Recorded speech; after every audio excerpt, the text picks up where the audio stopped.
Hello, my friend, and welcome to the Sales Podcast. I'm Wes Schaefer, the Sales Whisperer, your host.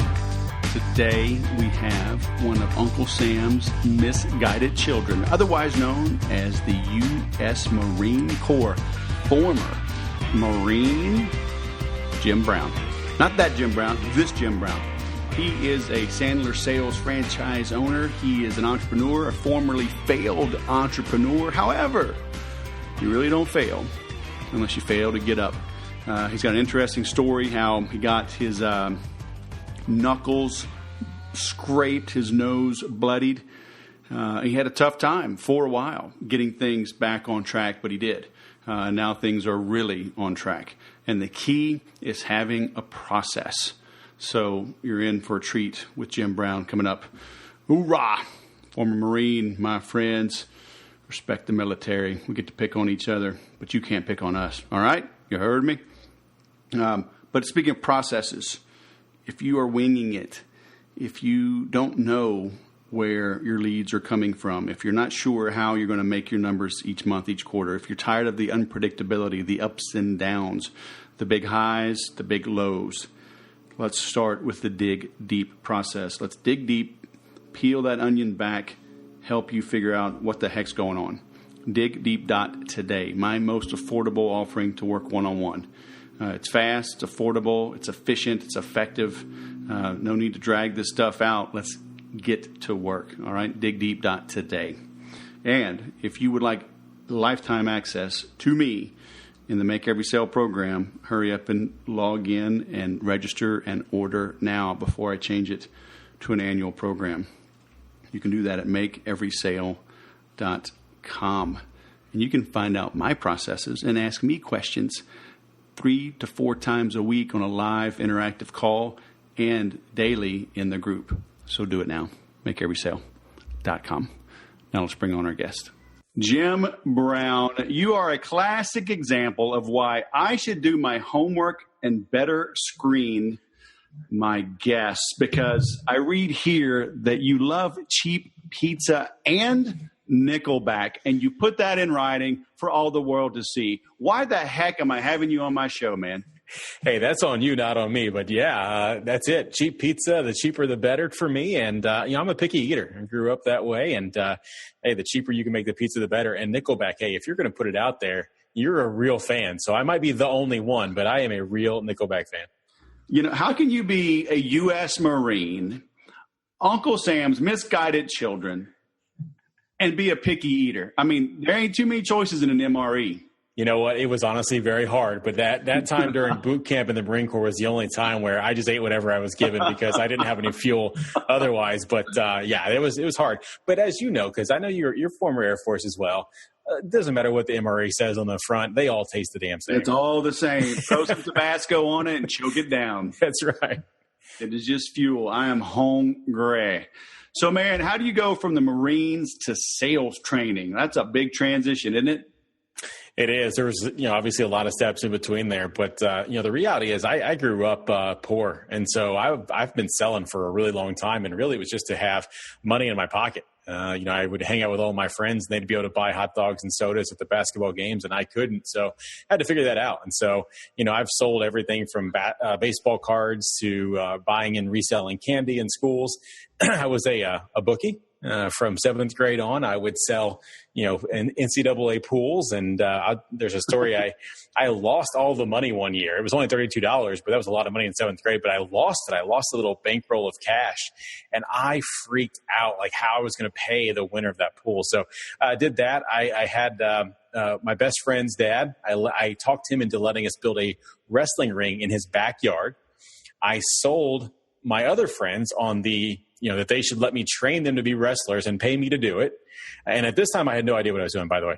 But after that, I then sold tickets to their friends to come see them wrestle. So like I said, I've been selling pretty much my entire life. Good grief. So how'd you get in the Marines? You should have just gone right into sales, man. Well, my dad, when I was 17 years old, crushed my dreams. I got into the school of my choice, and, he kind of sent me down. Like I said, we grew up poor, and he said, James, I love you, son, but I have no idea how you plan on going to school. I can't pay for it. So you need to think about another option. And he had actually recommended the Air Force, but the man who just crushed my dreams said the last thing I was going to do was listen to him. I ended up seeing a Marine Corps recruiter, and he told me that I could do the things that I wanted to do in the Marine Corps, and I didn't believe him. But he finally kind of talked me into it and convinced me. And let's be honest, they do have the best-looking uniforms of all the branches of service. They do. I may have mentioned this to a couple of Marines in the past, but I was actually at the academy. I talked to the Marine. We had a Marine exchange officer, and I talked to him about cross-commissioning in the Marines. But you had to have I didn't have my physical yet, so I didn't know how everything would be, right? Because in the Air Force, as long as things are correctable, vision, whatever, you'll go to pilot training. But the Marines is like no waivers, right? Everything's perfect, or you're not going to be a pilot. And so I said no, but I actually looked into it. I probably should have gone because I don't know. I'm a little bit mean for Air Force, so. But oh well, things worked out the way they should. That's right. So, man, I'm looking at your history. You looks like a typical entrepreneur. Got your fingers in a lot of pies. But how did you end up becoming a sales trainer? Yeah. So I have a couple of different companies. I took one company from $1 million to more than $11 million in 2 years. We were the Inc. 58 fastest growing private company in the country. So that was a little bit of a feather in my cap. I was then recruited from there to join a company called Compendium, which was started by Chris Baggett, one of the co-founders of ExactTarget. But, he recruited me there to kind of rebuild his sales team and take the new product to market. In 2 short years, we were able to triple the revenue of that company and then sell it to Oracle. And at that point, I got pretty egotistical. I thought, Jim Brown has the golden touch. Whatever I do is going to be amazing. And I said to myself, well, let me figure out something to do that I've never done before. And so I said, I want to raise venture capital. And so I actually went out and raised $1 million in venture capital for a B2C app company that completely failed. And it was the biggest professional failure of my life. 2 years, I lost $1 million. And that's hard, losing other people's money. Some of it was my own, but the majority of it was other people's money. And after that, I had to figure out what I wanted to do when I grew up, I guess, at that point. And I knew I had to get back in sales because I just, like I said, lost a pretty significant amount of my own money. I didn't pay myself for 2 years, and I knew I had to get back into sales. And so I interviewed a lot of, basically technology companies here in Indiana, where I'm from, the entrepreneurs and the founders. And I heard the same story over and over and over, Wes. Hey, Jim, we need to get a good VP of sales in here to really help us accelerate this company. And, with my experience, I looked at them and said, guys, you're not going to get a good VP of sales in here unless you pay them a significant amount of money, give them a significant amount of equity, and prove that you can sell this on your own first, right? There's got to be some little bit of a flywheel going. And they would look at me and say, no, Jim, you don't understand. We're going to raise money, and that's going to allow us to pay for a good VP of sales. And they were just wrong because, again, no VCs are going to give them money unless there's some kind of flywheel already going. So after hearing that story probably 30, 40 times, I said, you know what? These young tech entrepreneurs, they need to be taught just the basics of sales. And I've done this a couple of times. Why don't I do that? And so, I reached out to 4 or 5 of them and said, hey, here's what I'm going to do. I would like to, work with you from a coaching standpoint. And all 5 of them took me up on it. And so that tells me right out of the gate I wasn't charging enough money. But that's beside the point. I kept hearing the same thing over and over. And I was like, okay, I think I can make a go with this. And it's been 1.5 years now since then. And the business is booming. And I'm working with a ton of great companies. And we'll see where it goes from there. So did you get Sandler certified first? Or were you just reaching out to these people to kind of train them just from your own experience and then put the Sandler process behind you? Or what was that flow? Yeah. So 10 years ago, I actually found my coach, and I had a coach for 10 years, a Sandler trainer. And I credit Sandler with pretty much all of my success. I was having some success prior to that, but they really gave me the process, one that I could follow, always know where I was in that process. And I give them a lot of credit to what I had. So I had already done the Sandler training prior to reaching out to everybody. So, but you are now a Sandler rep, correct? Yeah, so I own a Sandler franchise here in Indianapolis. There's 3 of us in town. So I bought the franchise after already starting to coach some of the folks. Well, if you already had business and clients, why did you need to buy the franchise? Yeah, so to have a little bit of the credential and the establishment behind it. So there's obviously the brand that comes with Sandler. Some people know that brand already. And, I work with a lot of big companies as well as the small startups. And what they are looking for is more of the credentials and things like that. So there's actually a certification program that comes along with all that, something that I couldn't do with just my name. Right. Okay. So you're working with like really small companies? Are you working with bigger companies?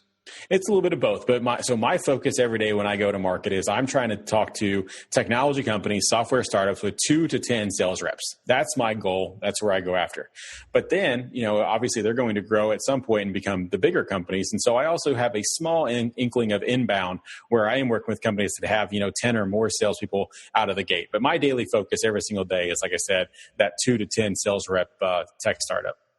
So what's the common advice you give these companies? Because they're probably all making the same 1 or 2 or 3 mistakes, aren't they?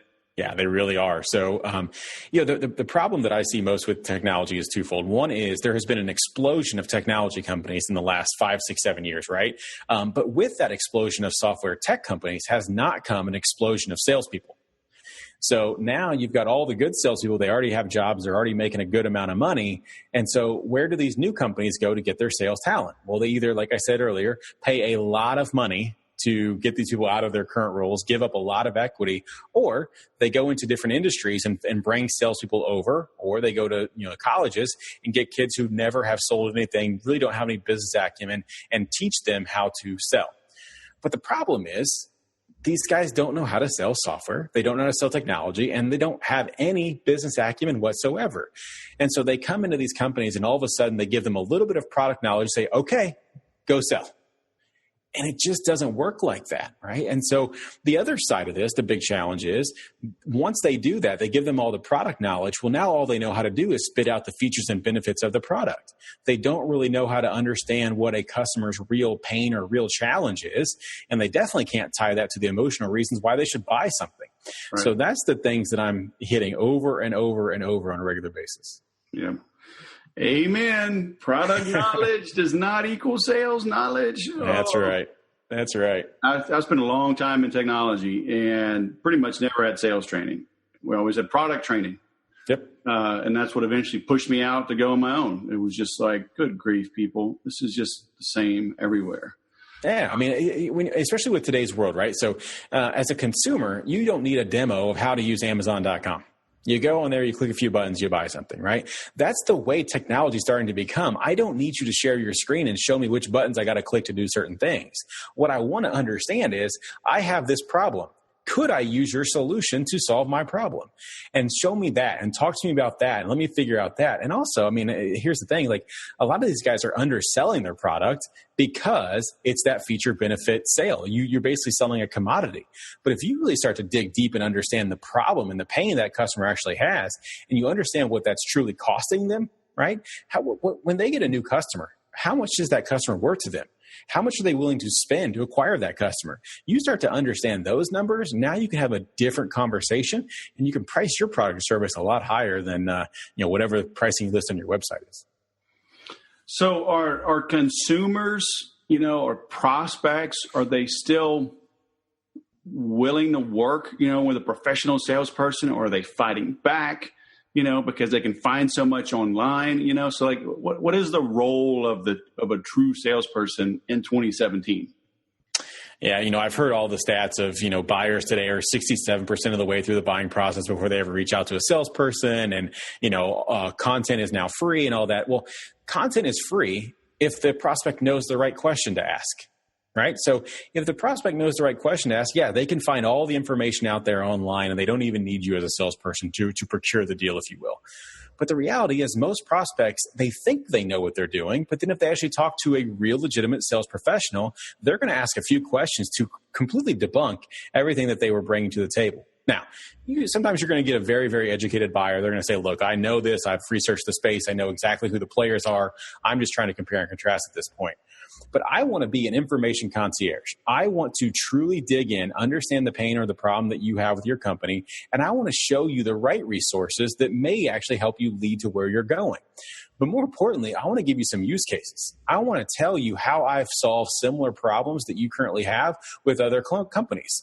When I'm able to do that, you can't tell me I'm wrong, right? If I just sit here and tell you, Wes, I can do this for you, and this for you, you immediately can say, no, you can't, and why would you do that? But if I tell you, first of all, I listen to you, but then I tell you, here's what I've done for other people, you can't tell me I didn't do that because I did. And by telling that third-party story and being that information concierge, I'm now starting to become a trusted advisor.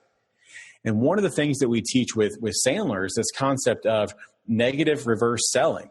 So I'm trying to talk you out of buying from me. I'm going to be as skeptical as possible about why you would even consider buying from me. And by doing that the right way, all I'm doing is letting you lean into me and justify to yourself why I'm the right solution. Right. And it happens every single day with myself and with my clients. Oh, no way, man. Prospects are too savvy. They have Snapchat and the YouTube. You can't work that psychological stuff on me, man. That's right. That's right. You know what, though? I tell you, buyers, they have gotten a lot smarter. I'll say that. But a buyer will let a professional salesperson lead the process if they have a process. I have found, Wes, that buyers don't know how to buy. They don't. But most of them, especially millennial buyers, they truly have never bought anything. They've never bought a large ticket item. So they're looking for someone to help them navigate their own internal politics, their own internal bureaucracy to understand, what does it even mean to buy something that cost me $25,000? Right. And so if you start to lay that out for them, it's like, well, first we do this, then we're going to do this, and then we're actually going to get a few more people involved in your team, and then we might determine whether or not it's a fit or not. Oh, okay, that sounds good. Yeah, let's do that. I want to play by those rules. Are consumers, are they less trusting of salespeople now, or are they becoming more trusting because they have access to information? Or are they seeing us as just a mouthpiece? Hey, just answer my question, boy. I've done some research. I got 87 pages here, and just I need to know one thing. Are they, or like when they encounter a professional, are they like just overwhelmed and almost awestruck and go with the flow? Yeah. So they definitely are wary of bad salespeople, right? What they are good at is finding out who the snakes are in the world, and they can suss that out pretty quickly. But if they come in, for instance, like I said, I work with a lot of technology companies, and on every single technology website that I've seen, there's a big red button that says request a demo here. Well, the last thing that I want to do is actually show you a demo without knowing anything about you, right? So I'm going to reach out and be like, hey, Wes, thanks so much for asking for a demo. Happy to show that to you. But before we begin, I just have a few questions, right? And a lot of times my reps get pushback like, no. All I want is a demo. I've already done this, right? And so one of the responses I will have, or I will teach them to say is like, Wes, I'm happy to give you this demo. Our full demo takes about 6 hours to complete. And I have the time if you'd like for me to go through it all right now. Or I can ask you 3 or 4 questions and better understand what parts of the application to show you. Your choice. Which way do you want to go? And all of a sudden, like, oh, okay, this is going to be a little bit different. Now, those questions better be good, right? And they better be relevant to why, you're asking them, that kind of stuff. But then once I'm in there, and I'll start showing them around a little bit, and then I'll ask them another question, right? And so now all of a sudden, I'm having a conversation. And if I'm good at my job, I know my competition, I know the competitive landscape, I will never talk bad about a competitor. But you sure as hell better believe that I'm going to ask questions that I know will expose weaknesses in my competitor, right? And I'm going to ask them like, hey, I don't know this, but do you care if the sales coach that you're trying to hire has ever sold anything before? Or are you looking for someone who's actually sold into the enterprise? I don't know. I'm just trying to understand. Oh, no, Jim, we definitely want someone who's sold into the enterprise before. Okay. Well, tell you what, since I know that you're actually talking to other people right now, make sure you ask them about their background. And don't let them weasel out of the answer. Like, make sure you truly understand what they've done. Now, I do that because I know who my competitors are. And I know that if you're looking here in Indianapolis, there's no other sales reps or sales coaches, that have the background as a sales rep that I do. And if that is a truly significant part of your decision-making criteria, you're going to care about that. So that's some of the stuff that I'll work with my reps on to really, not expose, what's what I'm looking for, get their buyers to truly understand what they're up against. And I think that's what a good salesperson does. Right. How can you ask, though? Because in a way, those are like simple questions, but they are powerful. That they could almost be seen as condescending if you don't do it right. That's right. right? That's I mean, how do you ask those kind of the pointed questions really without coming across like you're talking down to them?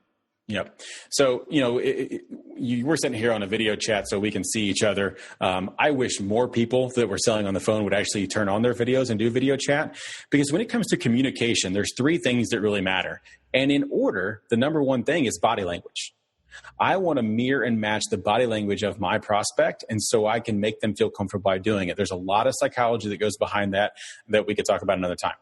The second most important thing when it comes to communication, the transfer of information, is tonality. So it's how I say things. So you're absolutely right. Everything that I'm talking about could come off sounding very condescending if delivered in the wrong tone and with the wrong body language.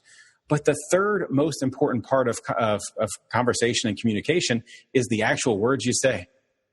So everybody puts so much weight and so much stock into the words that are said, but the reality is it's the least most important thing when you're actually talking about communication. So again, if I ask that in a tonality way that says, hey, Wes, I'm just trying to understand here. I'm not the smartest guy in the room. I know that that's you.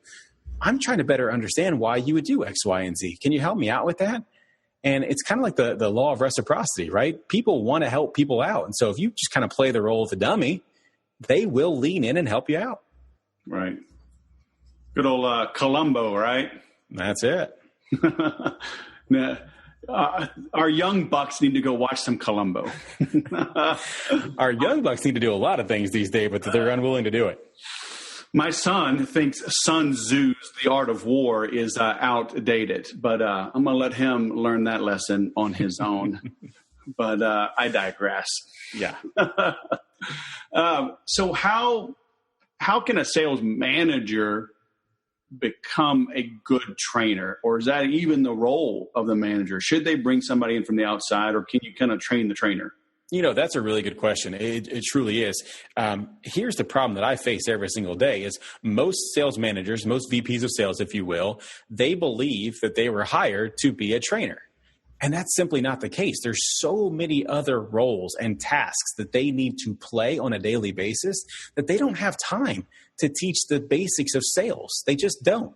They're too worried about product market fit, product knowledge education, product knowledge training, coaching, deal cycles, forecasting, all of that kind of stuff. They don't have the time to do the work that actually needs to be done. And quite frankly, here's another thing that I experience on a regular basis. A lot of my individual sales reps, they will come to me and say, Jim, I'm having a really hard time getting past the gatekeepers when I'm doing my cold calls. Can you help me out with that? And they come to me because they're too afraid to take that to their sales manager because they believe their sales manager would say, well, Wes, if that's the case, you better figure it out or I'll find someone who can. Mm-hmm. And so they kind of confide in me, but they don't want to bring real issues to their sales manager because there's a lack of trust there, right? And they've seen their buddies and their peers get fired for probably even less. Yeah. So here's the other challenge, Wes, with that is too often, especially in the smaller companies, the startup tech companies, they will take the best sales rep and promote them to sales manager. Yep. But just because you're a great individual contributor does not mean you know how to manage other salespeople. In fact, you may be worse at it, a lot worse than you were as an individual contributor. So can you learn? Yes. Should you? I don't know that that's the role that you're there to play. Right. Well, I agree 100%. And the other thing is usually the sales manager is plucked from the team, right? So their attributes that made them a top salesperson usually make them a terrible sales manager, right? Yeah. They're competitive and a lone wolf and aggressive and blah, blah, blah. And, now they got to nurture some sales reps. And it's just not in their DNA. Yeah, absolutely. And I've seen this way too many times. And I've even worked for him, right? So a VP of sales that I used to work for, he was the best salesperson I've ever met. But he was not that great as a sales manager. Now, he worked for me because of my style, right? As a Marine, I like that DI, aggressive, like get in my face and pull the best out of me. But that's not what most salespeople want or need. But that's what you're going to get really from your top performers. Yeah. Yeah, but don't you want a hard-charging, thick-skinned sales rep? Sales rep, yes. I do. But when they're selling to today's buyers, they have to be able to adapt their style to the style of the buyer. Right. And too often those big, aggressive, thick-skinned, high Ds on the disc profile, they just want to run over everybody and leave a trail of dead, bloody body parts all over the place. And you just can't do that if you're selling to an I or selling to an S or, especially selling to a C. Right. So do you spend more time with sales managers or do you train the people? Because isn't it possible that you could eventually make the salespeople better than the sales manager, and now they're at risk of losing them? Well, I mean, it's kind of my goal, right? And so even when I was a sales manager myself, what I wanted to do is hire people that were better than me. And I remember one guy, Chip Maxwell, I hired him and he challenged literally everything that I said and did. And I finally, and I enjoyed it, but I finally had to pull him aside and I said, Chip, I love what you're doing, but can you just take some of the things that I say when we're in front of the team and just go execute and do it? And he got it. And we created a really good working relationship. But everything that he did and challenged me with helped me become a better sales manager, but also helped the entire team. He wanted me to give reasons and validation behind the decisions and choices, that I was making. So, I split my time. I would say the majority of it is spent with individual sales reps and working with them. And I'll tell you the biggest reason for that is because most sales managers don't believe they need help. Right. But when I look at the best, athletes in the world, you look at Tom Brady, who has 5 Super Bowl rings now. You look at Michael Jordan, who had 6 NBA rings. Kobe Bryant, right? All of these guys had coaches. I still have a coach. I have a coach I meet with every single week to make me better at my craft, to hold me accountable for the things that I want to grow into and evolve into. And so it just baffles me that some of these sales managers don't believe they need help. Well, are the sales managers hiring you or the individual salespeople hiring you? Yeah, so it's usually the CEO of the company that hires me. Oh, gotcha. So it's one step removed. So, and that's the thing is I think a lot of the sales managers, VPs of sales, they kind of see me as a threat. But if I wanted their job, I would have it, right? I don't want to be the VP of sales at a company. I want to help them. I want to help them get the most out of their team. But I'm still working on it. It's been about, like I said, about a year and a half, and the messaging is working great to train the reps. I just got to get better at it from a training the manager standpoint. Is it all in person? Like, do you go to them? Do they come to you? Do you do it remotely? So not remote yet. That's actually the next thing that I'm trying to launch is, I've started to get a lot of requests from outside the state of Indiana, and I don't really have an interest in traveling. I'd rather spend time with my family and whatnot. But as far as those that are local, it's a little bit of both. So I have a public training classroom where multiple companies come to me on a weekly basis, and we deliver similar content, but to multiple companies. And then I have the private side of training where I'll actually go into their office, a couple times a month and deliver actual one-to-one coaching with their team. Yeah, got you. All right. So final question, man. So imagine, our listeners, they're jogging, they're on a plane, they're driving, listening to this. They can't do something right this moment, but what should they do as a result of listening to this? I mean, what's like a common mistake you see or a shortcoming or something they could, a tip or a trick they can implement quickly and have big results in their professional selling? Well, I'm not one that's big on tips or tricks because those are short-lived and they fade out pretty quickly. But I would say, the very first thing that I do with any organization is truly understand what their buyer profile is, right? And what I mean by that is I talk about your acceptable clients, I talk about your typical clients, and I talk about your preferred clients, right? So, or your ideal, right? So once I start to lay out all three of those, I start to now understand, okay, what makes them acceptable? What makes them typical? What makes them ideal? Because now I'm creating that profile, I can go get more of those. But I want to know why I would tell each one of those types of prospects no. And I know that's crazy to think about, but if you start from why would I tell this person no, and you own that reason for telling them no, all of a sudden you're going to have a really big advantage over other salespeople. And so one of the first things that I do, Wes, when I'm working with my own prospects that I'm going to say, hey, at the end of our conversation, at the end of all this process, I may have to tell you no. Are you okay hearing me tell you no? And what I hope they say is, why on earth would you tell me no? Because then I can lay it out, right? And I can tell them, hey, look, I'm looking for desire, commitment, return on investment of at least 10 to 1, intellectual humility, and decisiveness. And if I can't find each of those 5 things, I'm going to tell you no, because the last thing I need is for you to go out into the Indianapolis marketplace and tell them Jim Brown sucks at what he does, because that's not true. You just weren't a good prospect for me. And so again, if you can get to why you would tell a prospect no and own it, truly own it, it just becomes so powerful, and you can clean up your pipeline. You can accelerate deals faster, and you can actually get bigger dollar amounts for those deals. So it's not a tip. It's not a trick, but I think that could have some huge impact for people right out of the gate. Are you saying that I can't help anyone and everyone? I have so many people that think they can and want to, but like, even if you just sit and think about that, and I know you're saying it facetiously, but think about that. Would you want to work with everyone on the face of the earth? Oh yeah, I can help anyone. Yeah, there's not enough time in the day, and there's some assholes in this world that I just would not want to work with. So, amen to that. All right, man. Where do we send people to find out more about you? So I've got a podcast as well, and that's where I talk to a lot of great sales leaders. That's at salestuners.com. And, one of the other things that, I have out there totally free is I have a workbook. It's the 2017 sales roadmap that helps you break down the individual steps to hit your sales goal. Whether you're trying to do $1 million in revenue for your company or you're trying to make $100,000 as a sales rep, it helps you break down those daily incremental things that you need to do in order to hit that goal. And that's for free. You can get it at salestuners.com/roadmap. And I want to be clear, it is a workbook. You're going to have to put some real work into it. But when you do, like I said, it's going to lay out a prescription for you to do every single day. That's going to help you get to that goal.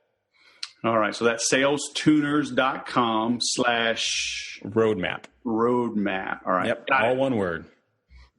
Very nice. We will link to that in the show notes. And, well, man, thanks for coming on the Sales Podcast. It's good to have a veteran on, even if you're a Marine. It's still good to speak to a veteran. I would say something about the Air Force, but we all know they're a Fortune 500 company and not really the military. Oh, man. I cannot disagree with that. Jim Brown from Indianapolis, AskJimBrown.com, correct? You got to Ask Jay Brown, but they both go to the same place. Ask Jay Brown. All right, well, we'll link to both. Thanks for coming on the Sales Podcast, man. It's been awesome. Wes, thank you so much for having me. Really appreciate it. All right, man. Have a great day. You too. From no pay for 2 years to setting his own schedule, right? Getting things done his way. So what are you doing now? Do you understand your buyer profile? Are you thinking that just knowing your product is all you need? Are you training your people with product training or giving them sales training? That's why I became the Sales Whisperer, because my companies, and I worked in a lot of tech companies, gave us product training. They could not tell us how to sell the product. Drove me crazy. So I'd have to go dig things out. I was building buyer personas and things like that on my own, piecing it together from books I would buy, seminars, conferences I could go to. There weren't all that many podcasts back then, but buy the old classics, Ziegler and Gitomer and Tom Hopkins, Tony Robbins, and piecing it together. Don't piece it together. But you know what? When you're a sales manager / owner, it's not your job to train your people on sales because you probably don't know it. You've got the passion to grow the business. You're wearing a bunch of hats. A business owner's job is to market. A sales manager's job is to recruit. A salesperson's job is to prospect. So bringing in an outside trainer doesn't mean you're failing at your job, that you're no good at your job. It means you are good at your job. You're focusing on what you're great at and bringing in experts, okay, to help you go deep, dig deep. So if you have a team and you want me to come on site, I can train remotely. I can come in on site. We can do a 1 or 2 day, boot camp jumpstart, and then do a 90-day reinforcement training. Bam, your people will get better. You will sell more. All right, but you've got to be training your people. They have to know how to make the sale.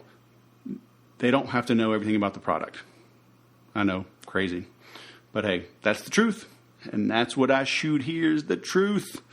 Ain't no shooting from the hip. But even if I did, I practice it, I'd still hit my target. That's 21 years of doing this.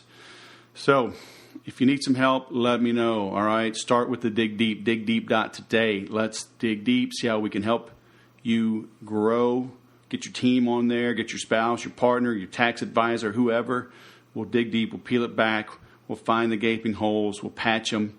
You'll be better. If you want ongoing lifetime access to me, check out Make Every Sale, makeeverysale.com. As always, please share this. Give me some reviews, 5-star review. Hit me up on the Facebookie. Let me know you're out there listening. And as always, remember to sell different. Now go sell something.